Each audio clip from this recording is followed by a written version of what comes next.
थिस्सलुनीकियों के नाम पौलुस प्रेरित की पहली पत्री 3 अध्याय। इसलिए जब हमसे और न रहा गया तो हमने यह ठहराया कि एथेंस में अकेले रह जाएं, और हमने तीमुथियुस को, जो मसीह के सुसमाचार में हमारा भाई और परमेश्वर का सेवक है, इसलिए भेजा कि वह तुम्हें स्थिर करे और तुम्हारे विश्वास के विषय में तुम्हें समझाए कि कोई इन क्लेशों के कारण डगमगा न जाए, क्योंकि तुम आप जानते हो कि हम इन्हीं के लिए ठहराए गए हैं। क्योंकि पहले भी जब हम तुम्हारे यहाँ थे तो तुमसे कहा करते थे कि हमें क्लेश उठाने पड़ेंगे, और ऐसा ही हुआ है और तुम जानते भी हो। इस कारण जब मुझसे और न रहा गया तो तुम्हारे विश्वास का हाल जानने के लिए भेजा कि कहीं ऐसा न हो कि परीक्षा करने वाले ने तुम्हारी परीक्षा की हो और हमारा परिश्रम व्यर्थ हो गया हो। पर अभी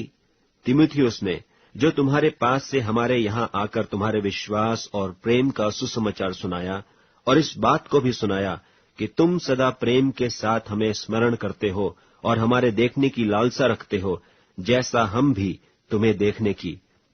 इसलिए हे भाइयों, हमने अपनी सारी सकेती और क्लेश में तुम्हारे विश्वास से तुम्हारे विषय में शांति पाई, क्योंकि अब यदि तुम प्रभु में स्थिर रहो तो हम जीवित हैं। और जैसा आनंद हमें तुम्हारे कारण अपने परमेश्वर के सामने है, उसके बदले तुम्हारे विषय में हम किस रीति से परमेश्वर का धन्यवाद करें। हम रात दिन बहुत ही प्रार्थना करते रहते हैं कि तुम्हारा मुंह देखें और तुम्हारे विश्वास की घटी पूरी करें। अब हमारा परमेश्वर और पिता आप ही और हमारा प्रभु यीशु